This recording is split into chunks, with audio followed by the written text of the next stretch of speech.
She's wearing something stupid on her head. Why? Does she think it looks pretty? What people come up with? This is how old women usually react when they see me. Hi, my name is Monica, and I'm not some kind of improperly sewn doll. I have also not put someone else's head on my body. This head is actually mine. Or is it my body and someone else's head? Well, let's figure it out together. These are my childhood photos.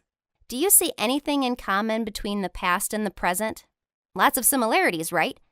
But actually, only my head is the same. Everything below my neck comes from someone else. It's not mine at all, but some other girl's. And that's not a joke.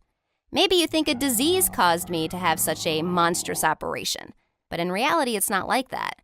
I've always been a perfectly healthy and energetic girl.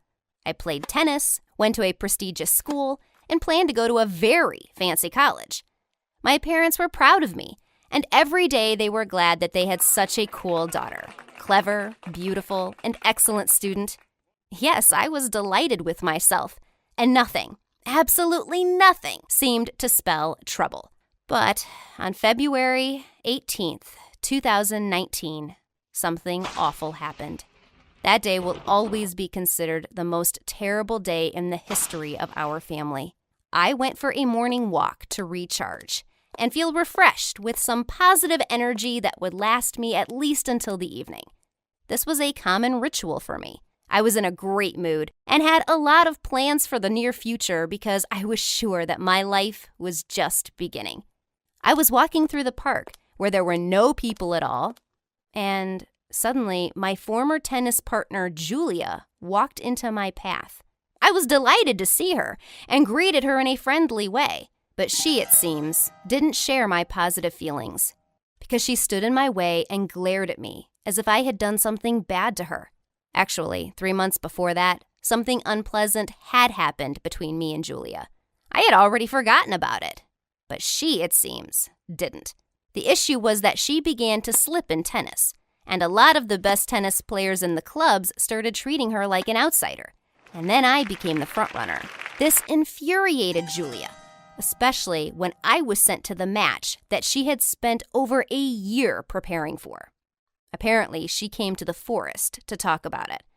But the conversation didn't go anywhere, because in the next moment, I felt a sharp pain in my neck. It was the kind of pain that was impossible to survive, and I wanted to scream with all my might, but couldn't. Then the pain abruptly receded, and I felt a strange sense of weightlessness and calmness. A cool breeze was blowing over me, and darkness was all around me. It was strange, but I didn't want to know what happened to me or where I was. I just enjoyed this wonderful state of peace and bliss. Then the stream began to carry me into the distance, and that was also very pleasant. As I flew forward for some time, I noticed that I flew out of the darkness into some bright corridor. There was a bright white light, but it didn't blind me at all. It was also pleasant and seemed to caress me, and I flew forward along. I didn't care where. I just wanted it to never end. At some point, I began to hear people screaming. I didn't understand why they were screaming. Their voices were so far away that they didn't bother me at all. But when I started feeling pain in my neck again, all traces of the former calmness and peace were gone. I wanted to scream and cry again, but I couldn't. I didn't feel any part of my body except for my neck. I only thought of one thing. It would be over soon. This horror couldn't last forever. After a while, I opened my eyes. I was in the intensive care unit. There were a lot of doctors standing around me, talking about me and taking notes. They were so agitated and serious that I was scared. I was also scared because my head ached wildly and my neck wouldn't stop hurting. I guess they saw my anguish because I felt a prick that dulled the pain a little bit and made my mind feel hazy and cloudy. I soon began to realize something very strange was happening to my body. I couldn't move at all. That is, I was completely paralyzed, and this puzzled me. How? Why was I here? What happened to me? My memory was completely blank, and I realized that nothing made sense. I wanted to know something at least, but the doctors didn't tell me anything. I was kept in this state for a very long time. After I was finally transferred to an ordinary ward, I learned the monstrous truth. It turned out that on the day when I went on that fatal morning walk, I was found by random passers-by with a broken neck and practically no signs of life. However, the doctors who arrived at the scene ascertained that I was alive, and therefore they took me to the hospital hoping I might be saved. In the hospital, the doctors also just shrugged and said that there was no chance.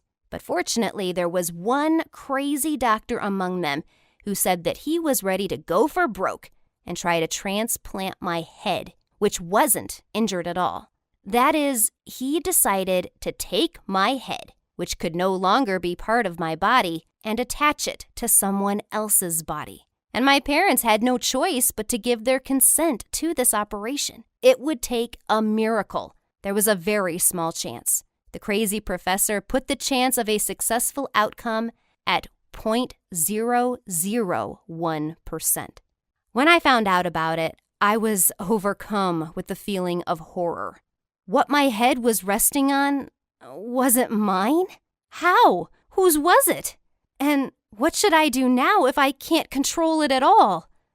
God, what a nightmare. And where was my body from now? The doctors didn't let me panic, though. They gave me an injection of a strong sedative that made things seem less scary, for the moment at least. Fortunately, after a couple of weeks, I gradually began to feel my new body and even started wiggling my fingers. And I also remembered everything that happened before the tragedy. Julia. I had no doubt that all this was her handiwork.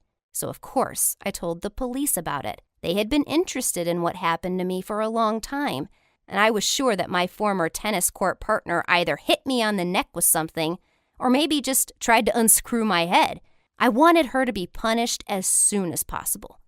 I had a long way to go on the road to rehabilitation, but the chances of a successful outcome began to increase with microscopic steps.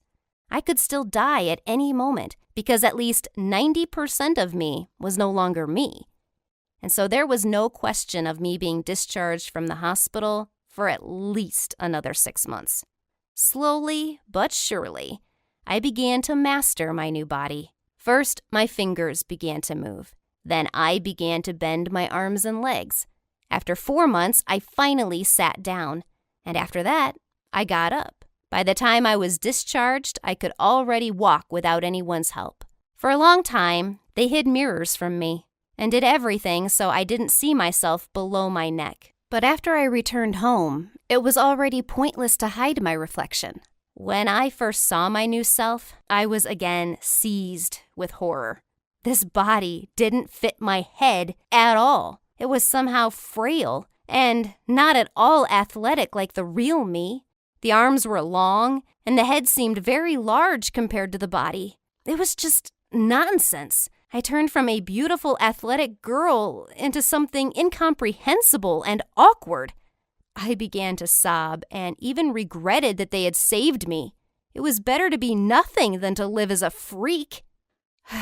Another half a year was spent on being depressed and trying to come to like my new body, or at least just stop hating it. And then I decided it was time to pull myself together.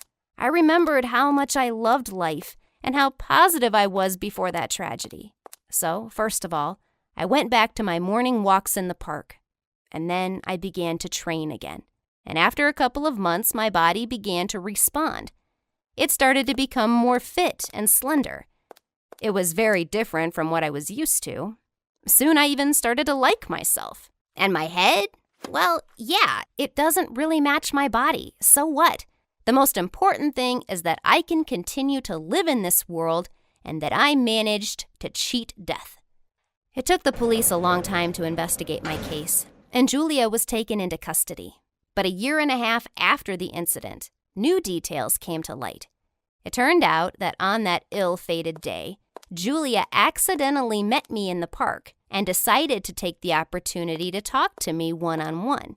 She planned to tell me everything she thinks about me, but she was never going to assault me. However, nature had other plans, and at some point, Julia saw with horror that a gust of wind broke one of the trees. It fell right toward me. She tried to save me, but my hand slipped out of hers, and the tree suddenly crashed right into my neck, breaking it. Julia got scared and, in a state of shock, ran away from the scene, certain that I was dead. Yes, this all sounds very unrealistic. But the police managed to find a video from one of the security cameras that backed up Julia's story. What happened wasn't her fault. And it turns out that she wasted a lot of time in prison. I felt really ashamed that she had to go through this, and I decided to meet with her and ask for forgiveness. She also apologized to me and said that she really blames herself for not being able to save me from what happened. She also said that she recognizes my talent and that I really am the best at tennis. Well, I was. After all, tennis is just a hobby now. I can never become the front runner again. Do you think Julia was responsible for what happened? Write your answers in the comments and like and subscribe to our channel so you don't miss another new interesting story when it comes out tomorrow.